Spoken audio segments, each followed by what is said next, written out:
Hello and welcome to another episode of Power of the Pen. I'm so excited because I have a very special guest who will be joining us. And not only is this guest dynamic in her own right as a leadership coach, former corporate executive, but she's also an upcoming author. In fact, I'm already going to say she's already an author. Her book is about to launch, so newly published. So we welcome her to the club of authorship. And we are going to be talking about her book entitled Show Up Like You Mean It, Living, Leading, and Speaking Your Truth. We're going to dig a little bit into Paula R Jenkins' story and how she had a wake-up moment that caused her to shift how she shows up, how she owns her truth, how she shows up bold and authentically and unapologetically. And this book is all about that. And it's about healing through conversations. And those conversations first start with the conversation that you have with yourself. So I don't want to steal her thunder, but we'll be back in just a minute so that you can meet the dynamic, incomparable Paula R Jenkins.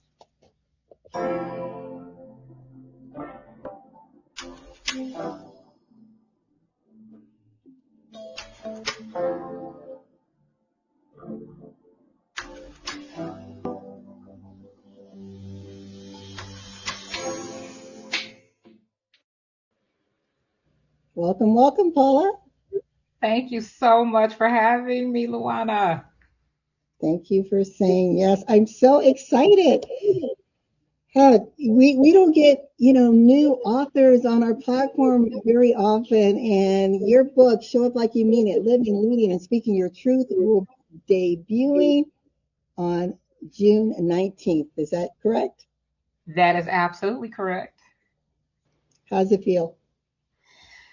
It feels wonderful. It's a little terrifying too, but it's wonderful. The message is important. I know it resonates. I know this, and I'm excited. This has been a long time in coming. I will tell you, over 5 years. So I'm ready. I'm ready. You said something. You said, I'd rather be questioned for being real than to be praised for playing the role. That's really deep. Yeah. Well, walk us through that and why is that like a cornerstone and really what this book is all about? Yeah, one of the things that I have found in all the years that I have worked, when I was working in corporate America, when I've worked in even, I've done a lot of work in nonprofits, I have led teams. We just don't show up as who we are. We just don't. And what I have found is we can be praised for performing. We really can. And for some people, that's great, that's awesome. But what I found for myself, I'd just rather be present. I want to be real. I want to be me. And I have found that it's exhausting. It's exhausting not being me. And what I have found is, again, if I can be present and not perform and show up as who I am, not only am I better for it, but those around me are better for it. And honestly, that's kind of where this book came from. It really did, in just people recognizing how I showed up. And I kept thinking to myself, but this is just me. I'm just being Paula. But what I recognize is a lot of people aren't doing that. They're not showing up as themselves. And so that's kind of where this came from. But more importantly, that is why I've decided, decided the importance around being present. I'd rather be present than perform.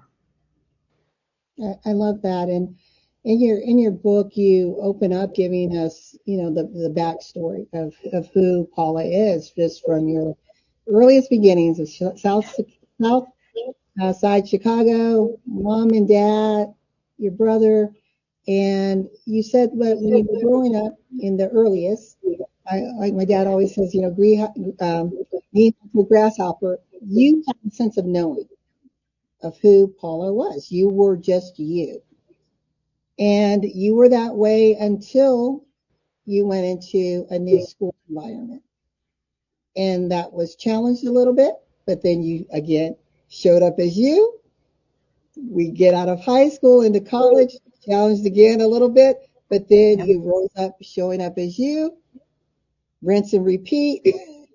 We're in corporate environment, same thing.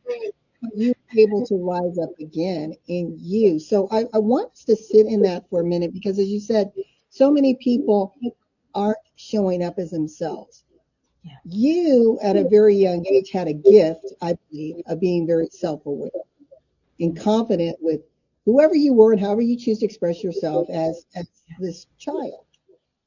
And I want to ask you because my translation is that served as like this guardrail around you and your truth that even though the world tried to shift and at times maybe did shift and make you question, Yeah. it quickly brought you back to center. Yeah. So can you kind of walk us through that whole discovery? Because some people, they don't even know they're not living in their truth, Paula. Yep. Yep. Yep. Yeah, it's I love that you start at the beginning because that's where we go, right? And here's what I'll say, there's a part in the book where I talk about for 5 years, you all, I was 4'11", and as a child, what that in essence meant, I did not grow for 5 years. And that means I was extremely short. And I developed what I call the Napoleon complex. And so I was all about don't mess with me. And so recognizing that very early on that I had to really show up in a way so people didn't mess with me or bully me. And it doesn't mean it didn't happen. But what I'm saying is I really put on for me this reality of, again, I'm a show up not to fight, but if I have to, I will. And I feel like I carried that for so long, for so many years of just having to show up to protect myself. And as time went on, and no matter what environment I was in, recognizing that honestly, if I didn't show up as myself, it was just really challenging to be me. And the more that I went on, the more that I got older in different environments, in different places, one of the things I said earlier, it's exhausting not being you.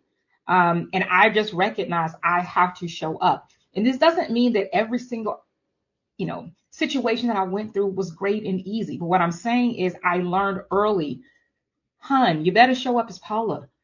And that's really where some of the language that I use even now, being unapologetically Paula, that's where that came from, is in environments where I was the only woman, the only Black person, the only whatever it was. Just recognizing, just be you. I also recognize that no matter what, there will always be somebody who doesn't like you. There will always be somebody who doesn't agree with you, and that's okay. And recognizing that, again, earlier in my life, of understanding that helped me to decide, be Paula, be Paula. And again, that doesn't mean this was easy. But what I am saying is I recognize it's who I have to be. And no matter what the situation is, I'm going to choose to be me, and I'm going to show up as Paula. I love that. I'm going to ask you something that may appear to be maybe challenging to those watching, but because I want to go a little bit deeper into being you and finding you. How and does your book tell us how or give us guidance on how to uncover who we really are, the truth in us, the essence of us, when we're born into this world? We have multiple layers of socialization. Many Mm, of our morals and value systems come from that. Then it's impressed upon just societal norms and experiences. And we think we are who we are. We think we're being authentic until something just feels off and we can't explain it. Can you yeah, just, does your book help us with that? Because we think, we get these shining stars, right? High achievers. yeah, But then there's a level of dissatisfaction or feeling of unease or dizzy yeah. because we are living in a place that's not authentic. Yeah. Well, I will tell you, there's multiple chapters in the book that talk about it, and I break it down in different, arenas, social media authenticity, financial authenticity. We just don't show up authentically. And so how do we determine this? And so I'll just say, for example, I'll talk about social media for a second. It is one of the places that I have found over the years we truly do not truly show up as ourselves. I am always stunned by some of the things that I see from people that I know, and I know what's really happening in their world, but what they put out there, it just isn't accurate. It isn't truth. And it's their way of trying to mask what is happening. And there have been times I've even said, why are you posting these things that make it seem like everything is great and it's not? And usually the answer is that's just it's just what we do. And I said, well, what does that mean? That's what we do. Well, the reality is for a lot of people, speaking their truth just isn't part of what they know they should be doing.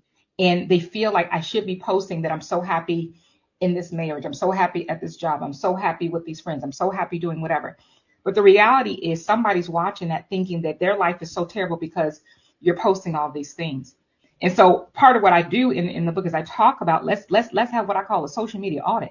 Let's be really honest about what we're posting. Let's be really honest about who we're following.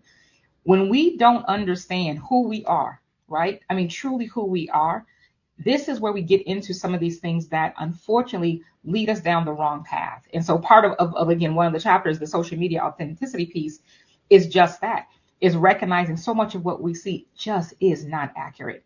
And I want us to understand that when you really, really know who you are, and there's a part that I always talk about, um, what do people get when they get you, right? How you show up matters.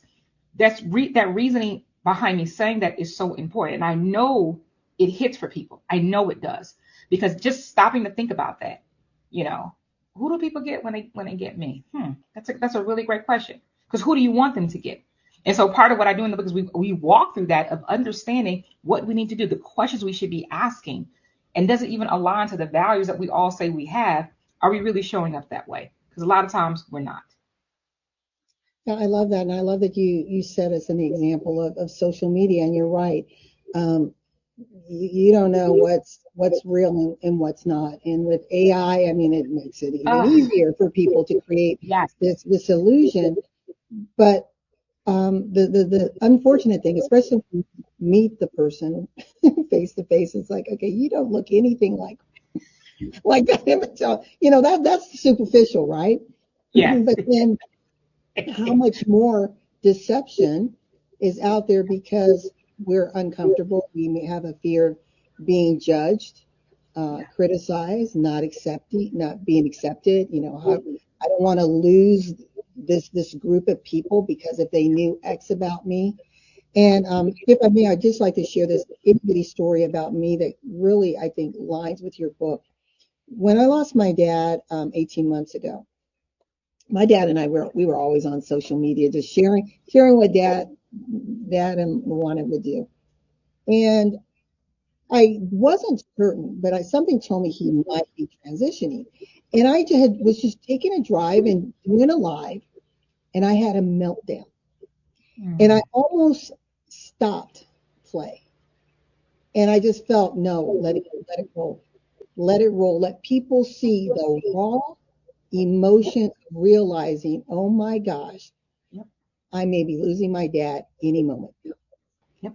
And in that instance, I cannot tell you how many thousands of people reached out, either on that post, messenger, just saying, whoa.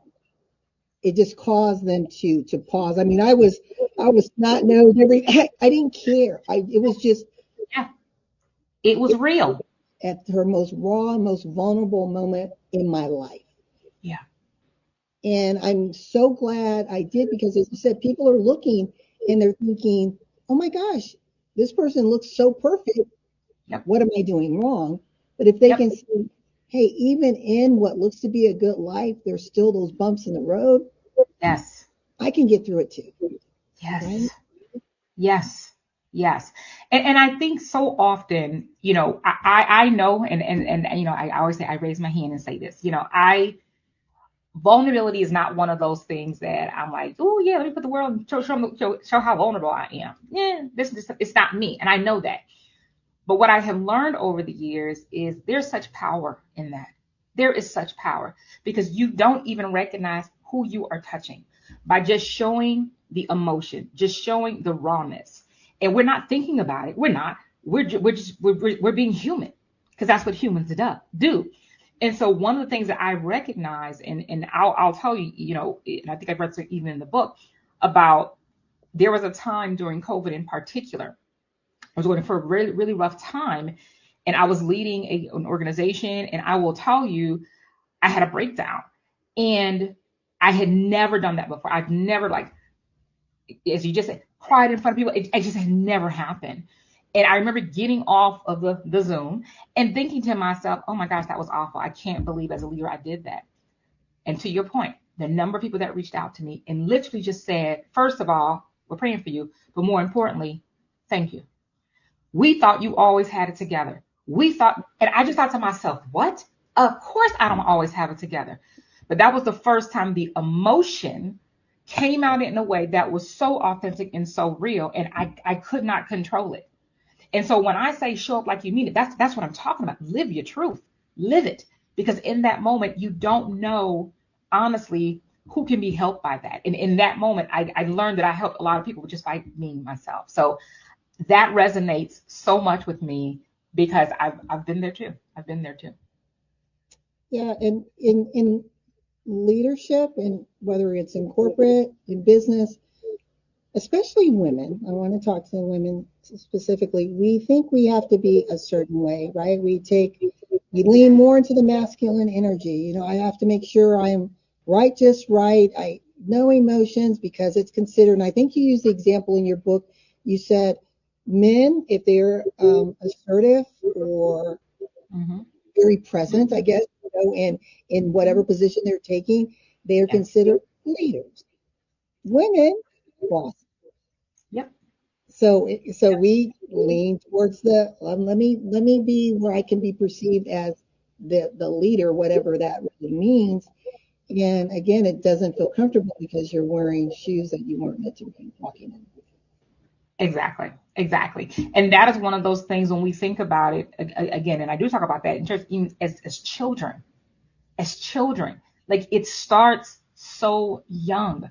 And so I'm never surprised when especially if I have a coaching client as a woman, and what they're coming to the table with is because of what we were taught so young.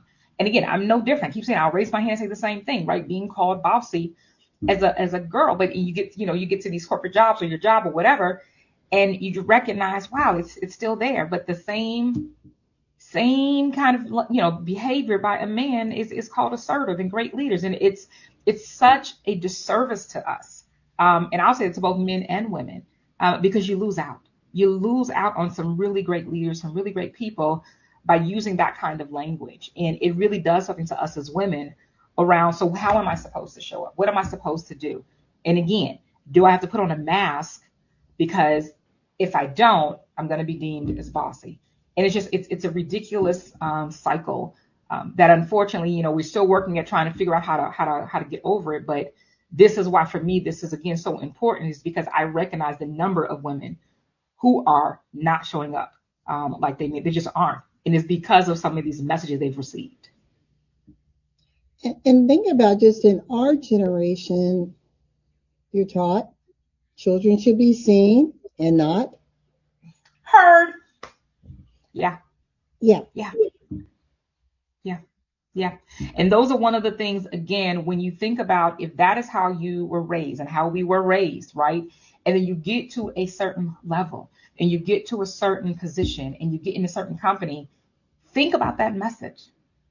Mm. Think about how you, so even talking about, there's a part, I do real talks in the book, and have real situations. And there's a situation where there's a young lady I was coaching, and I'll never forget. And she talked about how she'd be in meetings, and she'd have something to say, but she wouldn't say it. It was almost like, again, going back to the, you shouldn't be heard, but you have something to say. Why aren't you saying? Because I don't think I should be talking in this meeting. Why not? Do you think you don't deserve to be there?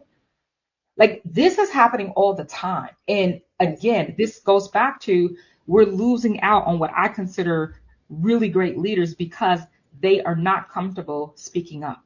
And that, again, is a disservice to not only the women, but to those around us and who we work with, in the impact we have. And so when I think about, speaking up, and I have no problem speaking up. And so what I have learned is for Paula, it's a little bit easier. I just, again, that's part of just my own story, but recognizing there are a lot of people who don't.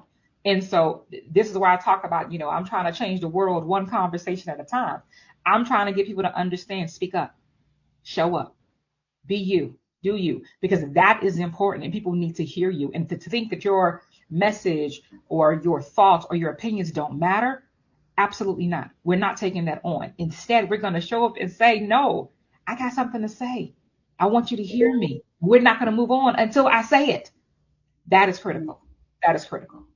Yeah, I love this because this is really about, like you said, being present, but it's your being. How are you being in this Yes. in this experience called your life, right? You Yes. have only this one life to live. So how are you being in it? And my niece and nephew, they're twins. They're going to be 21 now, but ever since they were little, they've always seen, my brother. He's like, oh, the wacky side of LaWanna. But I was very intentional in that because I wanted them to see the freedom of expression, no Ooh. matter where you are. And in fact, my niece was visiting this week, visiting my mom and I in Arizona, and we went swimming. And so she was out, sitting on the lounge, and she had on her big hat and glasses. And I thought, wow, she looks like she's a movie star. And I thought, Mhm. I'm going to do it. And my friend's like, you're not. I said, yes, I am. So I acted like the paparazzi. I'm like, oh my gosh, is that it? It is. It's Madison Bradford. And I'm like, oh, and people are around looking at her. And I loved it. She instantly went into role play. She just played along, and we had a ball. And she goes, Auntie Rana, you never change. I said, don't you ever change. There you go. Always That's just be it. you, be fun, That's just it. live. Oh, I love that. I love that. Talk about authenticity. This is what I'm talking. That's it. Show up like you mean it. That's it. I love it. I love it. And the message back to her.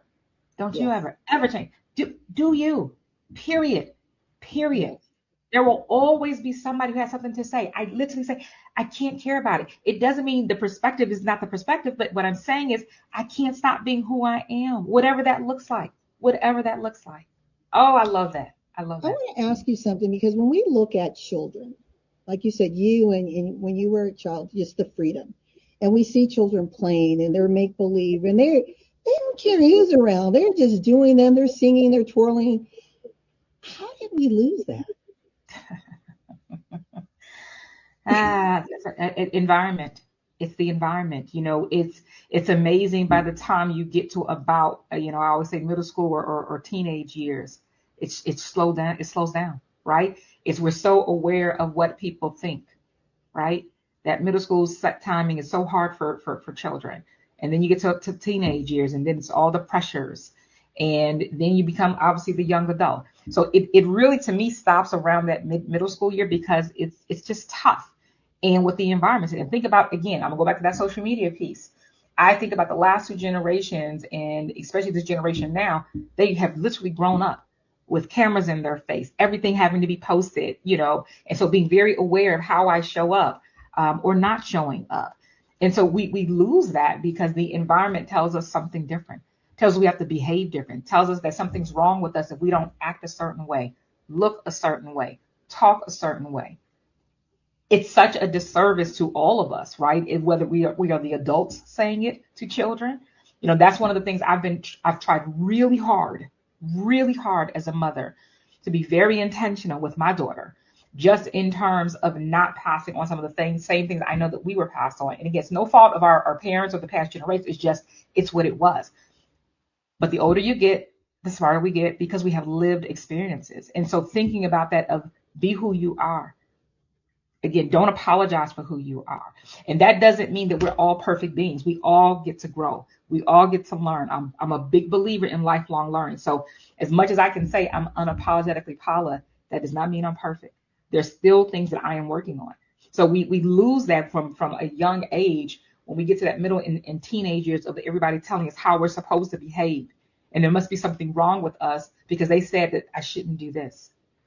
Let people grow into who they are. There's some powerful people out here who, when you think about their childhood and what they were told and how they showed up, right? stark difference when they actually get to show up and say, actually, this is who I am. Actually, I didn't want to become this. I actually wanted to do this. There's such power in that. And I wish that we truly understood that. And again, even as a parent, I still have my moments of understanding, say, hey, let me tell you what the world's gonna say, right? But my daughter is so spot on about I can't worry about what the world says. I can only care about me. Come on now. Come on. That's the kind of lesson. Mama did all right. Mama did all right. To our listening audience, we're here with Paula R Jenkins and her latest release, Show Up Like You Mean It, Living, Leading, and Speaking Your Truth. And we're just unpackaging what it means to even identify your truth, own your truth, and then live your truth. Paula, we're here in the United States, and I think this conversation is applicable no matter where you are. But given the history of this country and where we are now, is this message, let me back up. Do you feel that this message will resonate more with a group of people than others, or do you think it will be received the same? And do you feel certain individuals do not feel as limited or restricted in expressing who they are compared to others? Oh yeah, absolutely. I think that there is something to be said for. I'll start with because I can only start with myself as Black women in particular. Um, there are so many women, and Black women again in particular, who unfortunately cannot, at least they feel like they cannot show up as themselves. And I have received a lot of messages over the years around just that. And when I say certain things, there's an immediate response like, "Oh my gosh, you were talking to me. I can't believe you're saying that's me." And so the message here is, I want, from my Black women in particular, absolutely show up like you mean it and don't apologize. But this message is also for the broader population as well. This is for anybody who, at the end of the day, I recognize, and again, because my background, yes, it's corporate, but I have some nonprofit experience. I volunteer, I do all kinds of things. So I'm speaking to people to be able to say, I want you to be present and not performative. I want to make sure that no matter what, in what role, what your background is, what your experience is, are you truly showing up like you mean it? Are you being able to say that I can show up as myself? Or are you putting on a mask because somebody expects you to show up a different way? Are you putting on a mask because somebody has said that you can't show up this way? And I think in the environment that we're in right now, one of the things I also say is true leaders create more leaders. And right now, we need better leaders. And so part of this is, how do we do that and be honest with who we are, right? And recognizing that we are being attacked in all kinds of ways when it comes to leadership.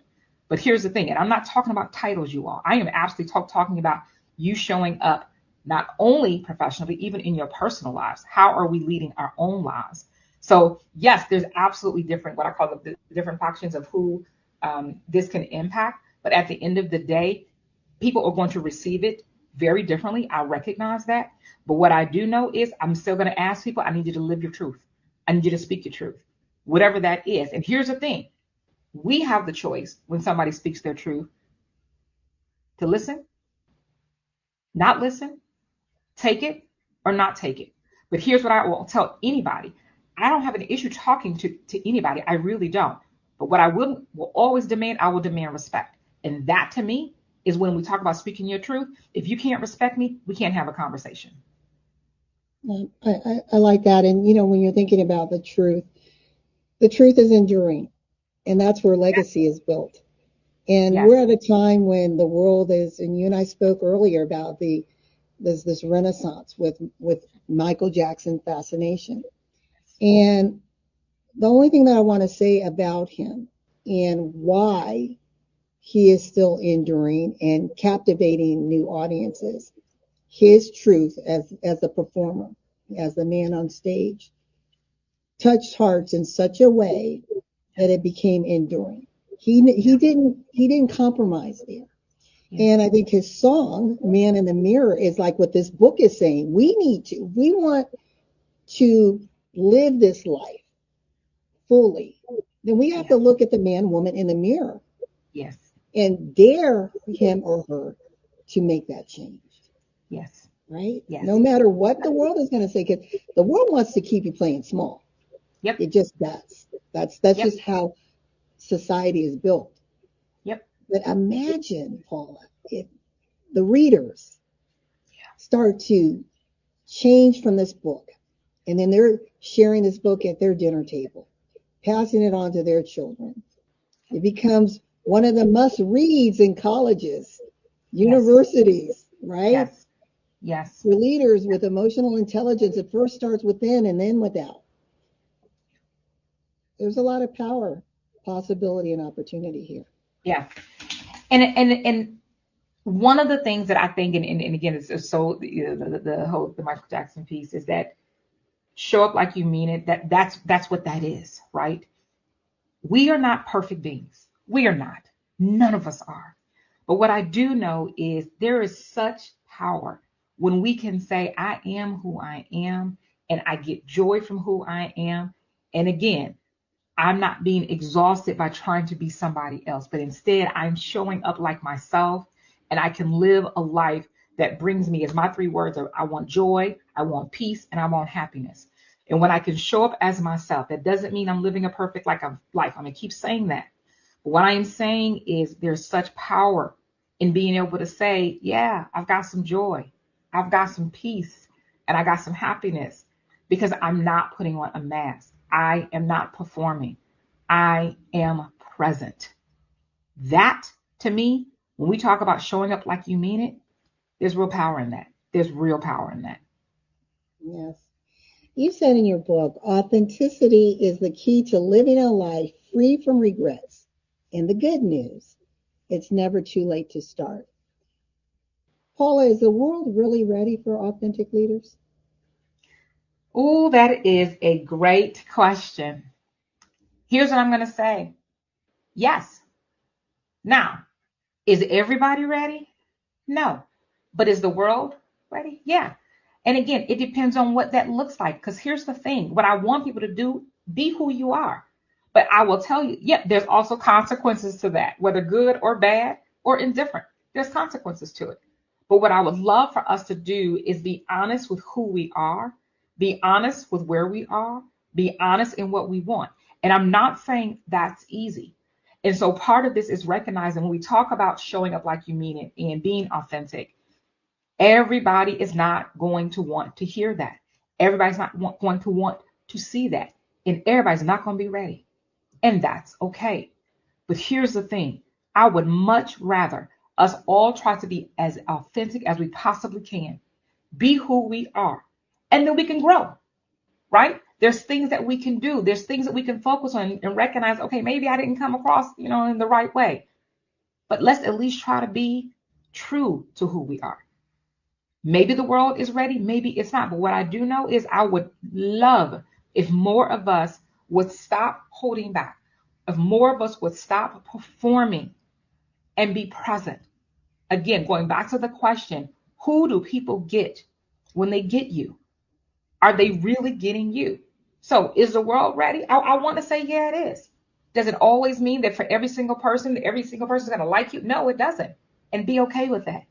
I learned a long time ago, everybody's not going to like me. And that's all right. Because I don't like everybody. And that's all right. But the key is, do you like you? There you go. Because that's all that really matters. Yes.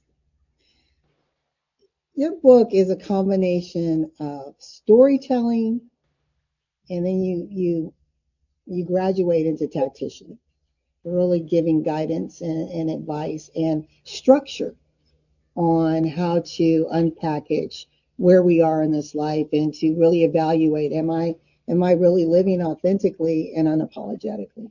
And you have this create framework. Would you mind, without giving away everything, all your secrets in the book, because we want people to buy the book, can you walk us through, number one, how did you come up with create, and how Mhm. can people apply it in their lives? Yeah. So the framework came from what I do in my business. I'm all about leadership development. And so I am hired to either do facilitation for workshops, speaking events, consulting, coaching. And what I recognized is, you need something to kind of help people walk through how to get from A to B, right? Or even A to Z. And so the framework came from me trying to think through what are all the things that I've done over my career to get me to where I was in terms of leading. What is it that I have seen when either coaching people or even facilitating workshops? What have I seen? And so the Create framework came from that, and it really is about it's about cultivating, it's about respect, it's about empower, acknowledging, transform, and engage. And each one of those really focuses on a part of how you can grow as a leader, just as a person. And it really just again comes from, I always start with self-awareness, and that's where the C, the cultivate is. Let's figure out who we are and understand that it starts with, do we know who we are? Because if we don't, we can't go out there and try to coach somebody, help somebody, lead somebody, work with somebody. Well, we're not quite sure how we're showing up. So the framework really is the way I coach my clients. When I do certain workshops, I pull pieces from it. But it really is about giving people a way to understand, again, going back to my, true leaders create more leaders. That create framework is really trying to say, hey, we need more leaders out here. And this is how we get there, by going through the framework. Is this book written in a way that a person can do it as independent self-study, or is it best to do it in concert with working with you or your group or your community? How can someone maximize the application in their lives? Yeah, well, it definitely can be done individually. I definitely want people to think that this is not about, oh my gosh, you have to have Paula sitting right next to you as you go through this.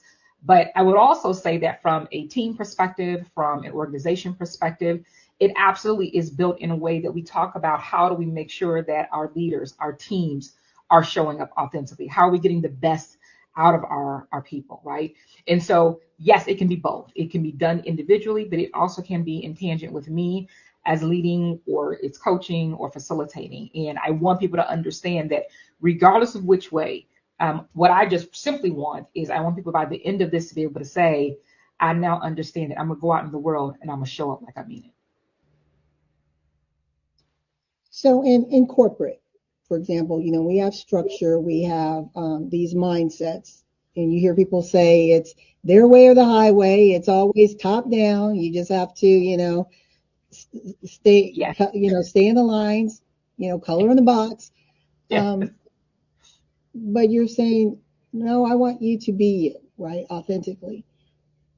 Now, speaking to the leaders of, in corporate, in management, what Mhm. would you say to them to allow their their team to Mhm. feel that they have the permission, and the permission, I don't really like the word, but I'm saying that from a mindset standpoint, the permission just to show up and be without retribution, Yeah, retaliation, yeah, right? Being blacklisted. Those are realities that do happen when you kind of go against or you point something out. And I'm not talking about whistleblowers, just you have a better way, but that leader is like, yeah, no, I just want you to do what I say. No yeah, yeah. questions. Yeah, so this is, leading authentically, and this is where yeah, I'm talking to all the leaders now. This is where I want us to understand that you are providing a disservice to those around you who you are leading into the teams when you don't welcome people being authentically themselves. And one of my biggest stories is about my blood pressure. I had a blood pressure of 180 over 140, and I ended up leaving my corporate career because of that. And it all stemmed from a really bad leader. And so one of the things that I think we have to understand is there are some really great people who are working for you. And when we don't allow the environment to help them show up like they mean it, when we don't allow them to be able to speak up and use their voices, when we silence them, when we disrespect them, when we don't honor their time, um, we end up losing these people. And what we don't understand is there's an impact when we lose people. It's not just the person who's left, but it's the people they've worked with, it's their teams, it's their clients, it's the work that they do, right? It's the organizations they're part of. They get impacted as well. And I think too often we don't understand the power of what we say and what we do. And one of the things that I continuously talk about is everything begins and ends with communication. When we talk to people in a demeaning way, that does something to people. When we talk to people like they're children and they're grown adults, that is a problem. I'm always stunned when I find out that somebody has been yelled at. I've never yelled at anybody in a working setting. I can't even imagine that, let alone be on the receiving end of that. It's just unacceptable. And so for leaders, we have to, again, go back to the self-awareness. This is where the emotional intelligence piece comes in. We've got to think about how we're showing up. Why is my team functioning the way they are? Well, I always say, let's say it starts with you. It starts with you as the leader. And so you have to create the culture to embody, hey, it's okay to be you. Now, that doesn't mean that we want people on our teams who aren't doing their work. That's completely different. I want to continue to say, when I talk about authenticity and all of these things, it's not saying we want bad performers. If we're saying you can do anything that you want, there's some parameters. Of course, we all know this. But what I do want us to understand as leaders, when we do not show up in the way that we're supposed to show up, right? And one of those things is just even giving support. I was asked a few years ago, what is the most important leadership skill? And I immediately said empathy. And it was kind of quiet in the room. And then the person who asked me was like, you're right. And I said, here's the thing. We lose sight of what empathy can do in leadership. It doesn't mean we have to agree with what a person is doing or saying or anything. But can you put yourself in their shoes for a minute and just understand what they may be going through? We don't have enough conversations. This is again why I talk about the importance of everything begins and ends with communication. It's understanding having a conversation. It matters. It truly matters. And so often leaders don't understand that. I will go into organizations and I'll ask the questions of their people and certain things and ask of them. And I'll even say, well, with this issue, have you had that conversation? And immediately say, well, no, because this is this. I said, wait a minute. So we haven't had one conversation with the person. Well, no, because they said this person and this person.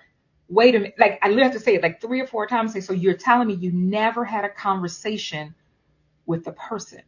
And so what I'm just recognizing again from a leadership perspective is we have to make sure that we understand who we are and how we're showing up. Again, living our truth is important, absolutely, but understand the areas you need to work on as well. Because otherwise, the environment that you're in, you're going to lose really great people. You really are. I want to give you this scenario, and this is actually a real scenario. And imagine you're there, because sometimes when we have consultants and advisors come into corporate, they are allowed to sit and observe first before they jump into work.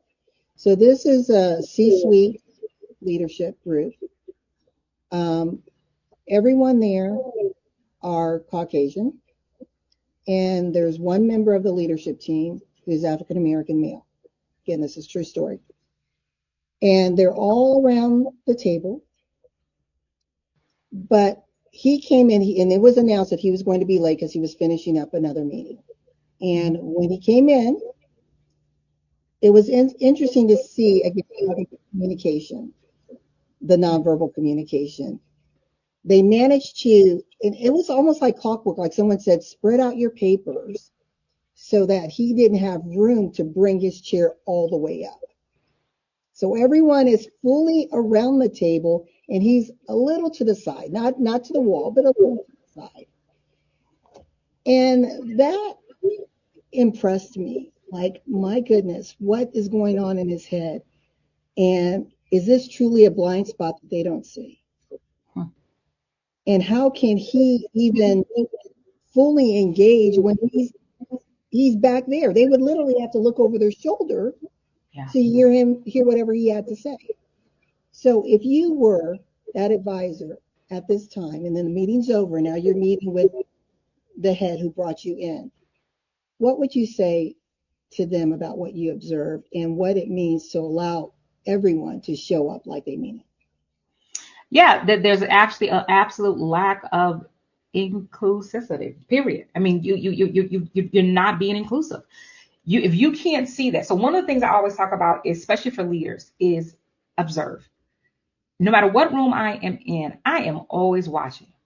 I am watching for behavior. I am watching for body language. I am watching for tone. I'm watching who's talking and who's not. That is literally how I've led for years. And when you, as the leader, aren't doing that, it is a disservice to the team. And so, in that moment, the leader, whoever was leading the team, or whoever and whoever is in charge, hey, come up to the table. Let's make some room for him. When you don't do that, you are in essence saying the behavior is okay. That's a problem. And so being aware is just like it no difference if somebody around that table was not speaking, but everybody should really have a voice in the room. You would hopefully say, hey, do you have anything you'd like to say before we end this meeting? Given the opportunity. As leaders, we have to make sure that we are being inclusive in every way. And that means not only is somebody saying something, but it also is even look at the environment, look at what is happening.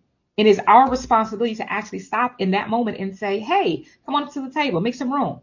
If nobody else is going to say it, I'm going to be the one who's going to say that. So that's what I would absolutely talk about is, did you not notice? Again, self-awareness. Did you not notice what was happening? Or can you tell me what happened in that room? And especially if they can't necessarily even say, we have a bigger problem. This goes back to, I'm going to go back to the emotional intelligence piece of there is a lack of awareness of even how impacted that person would have been. So it's those kinds of things where, again, we have to be very aware of how people are showing up, because obviously in that case, that was an extremely disappointing piece of how, especially for executives, how somebody at that level should be treated. Yes. And what you just said, and I love it, it goes back to a truth that you put in your book.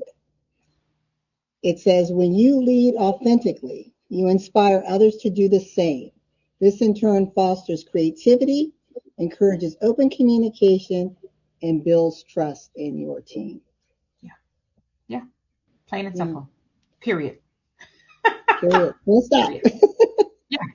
Yeah. Yes. Yeah. Yeah. Yeah. And I Uh, think so often we don't understand that piece of how we impact other people. How we impact other people. And I always, the wonderful quote, leadership is influence. It really is. And I just think too often we don't even recognize how we're impacting others around us. We just don't get it. We just don't get it. no, we can be very I don't even want to say it. We're just focused on self. We're looking down, we're not looking up and around. Yes. Yes. Yes. And the other Exactly. thing, and you and I talked about this, and I hope I have permission to bring this up. And this is about differences in women. Is that okay to have that Yes. conversation? Yeah. Yes. Because you're saying show up like you mean it, living, leading, and speaking your truth. And we're here with Paula R Jenkins in her latest release. And women, we've got a lot of great, powerful, and empowering women's communities out there. But I often hear the language that we're all the same, we're all women, we have the same issues, and let's rise together. It's all about one sisterhood. And I believe there is power in a collective voice. Yeah. However, this is LaWanna's opinion. I think you need to see me and understand that there are certain limitations or differences or challenges that I may face that you do not have. Some things are not equal. It just is. That's just life. But Yeah. if you don't see me, then I almost feel like I'm restricted to be me. Yeah. Yeah. Yeah. Yeah. It's one of those things where I always say, I know it's good intentions, even when that is said, that we're all the same and all the things. But what people don't understand is we all have very different experiences. And so I will always say, yes, as a woman, I have many similar experiences to all women, and things that we may or may not go through. But more specifically, as a Black woman, I have very different experiences and different reactions when I walk in a room as a Black woman. And one of the things that I want people to understand is, even when I say this, show up like you mean it, I show up fully as myself. But I also recognize people aren't necessarily ready for that. And I have been in rooms where people have kind of questioned, why are you here? And I'm thinking to myself, well, wait a minute, there's all these other women. I'm confused. What are we doing? But you recognize, no, they don't just see a woman, they see a Black woman. And so part of this is understanding and everybody kind of getting the idea of, please understand that everybody has different experiences. And while we may have some commonalities, again, as women, that's a beautiful thing.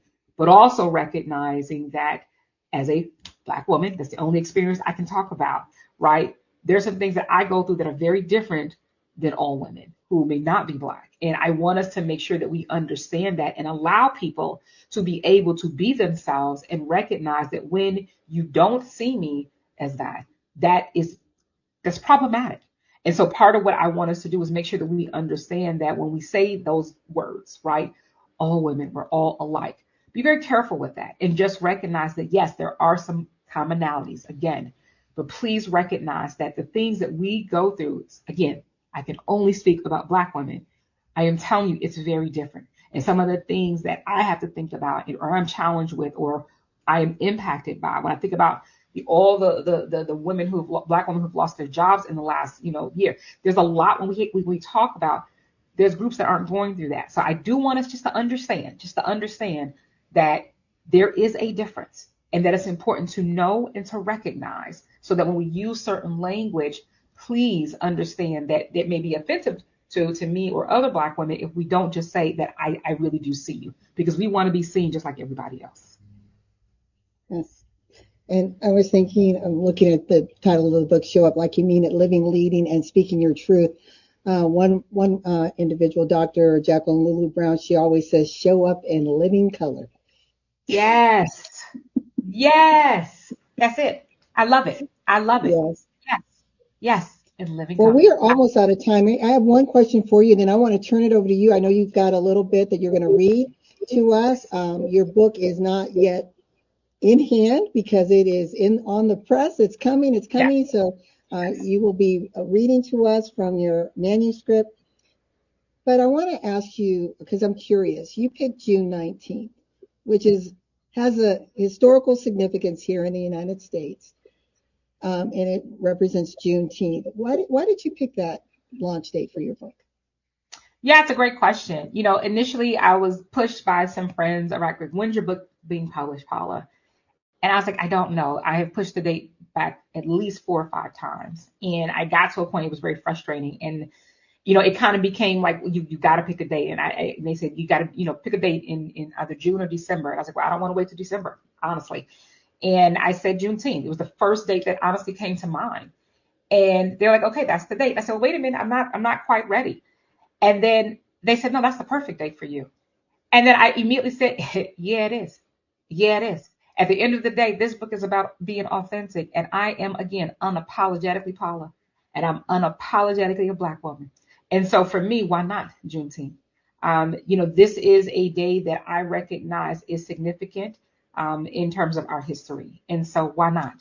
If I'm going to talk about authenticity, I'm going to pick a date. Why not Juneteenth? And I am going to continue to say that that is an important, moment just for me in terms of what it takes to even publish a book, but more importantly, the significance around it. And so for me, that's what this is. I am again unapologetically Paula, and that day represents the history that we have had, and it means something. And so, regardless of what we want to think about the day, the holiday, for me, authenticity, Paula, Juneteenth, June 19th is I happening. love that. Our U.S. history began with the first actually published woman poet was a Black woman, Phyllis Wheatley. Yep. And Yep. now on Juneteenth, Yep. we've got the world on the world stage, Paula R Jenkins, getting ready to shift the world, shake things up. I I want love to it. turn it I over to love it. you, Paula, before we sign off to just read us a little bit of your book. Okay. All right. Will do. Thank you.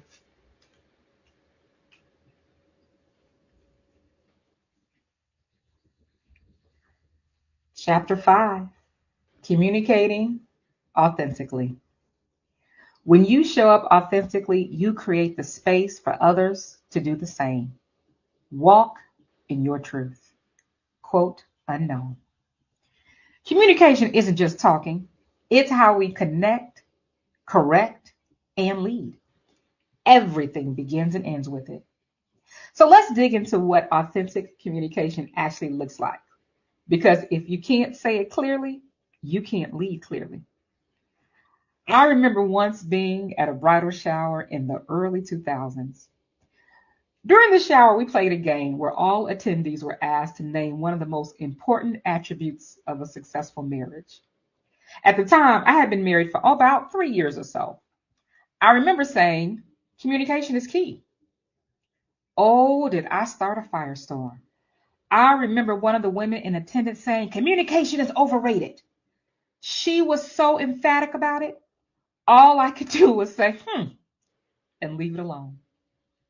My point here is that communication is not overrated. In fact, we do not value it enough. Living authentically in the context of communication means being honest and open about your thoughts and feelings. It involves speaking up when you feel uncomfortable or need to be heard, and actively listening to those around you to better understand their perspectives. I want you to think about and reflect on, where are you staying silent when you have something to say? What are you afraid will happen if you speak up? What message is your silence sending? Do you believe you belong in the room? Commit to speaking up once in a meeting, not 5 times, not perfectly, just once. Prepare one thought, one question, one perspective, and when the moment comes, say it. I have something to say. Because your voice is not optional, it's necessary. Let's ground this in reality. If you think communication is just about what you say, it's not. There's a reason your message doesn't always land the way you expect. Research shows, Daniel Goleman's work on emotional intelligence shows that effective communication isn't just about delivering a message. It's about managing yourself in the moment. Leaders who can regulate their emotions, read the room, and respond instead of react, communicate more effectively, and build stronger relationships. So why does this matter? If you can't manage yourself, you can't manage the message. Psychologist Albert Meribin found that when verbal and nonverbal messages don't align, people tend to believe what they see and feel over what they hear. Body language, tone, and energy often carry more weight than words alone. Why does it matter? You can say the right thing and still send the wrong message. Transparency builds trust. Research shows from Edelman that employees are more likely to trust leaders who communicate openly and honestly, even during uncertainty. When leaders don't communicate clearly, people fill in the gaps, and that's where confusion and mistrust begin. Why does it matter? Silence doesn't protect trust, it erodes it. And if you've ever said, that's not what I meant, this is why. So communication isn't just about speaking. It's about how people experience you when you do.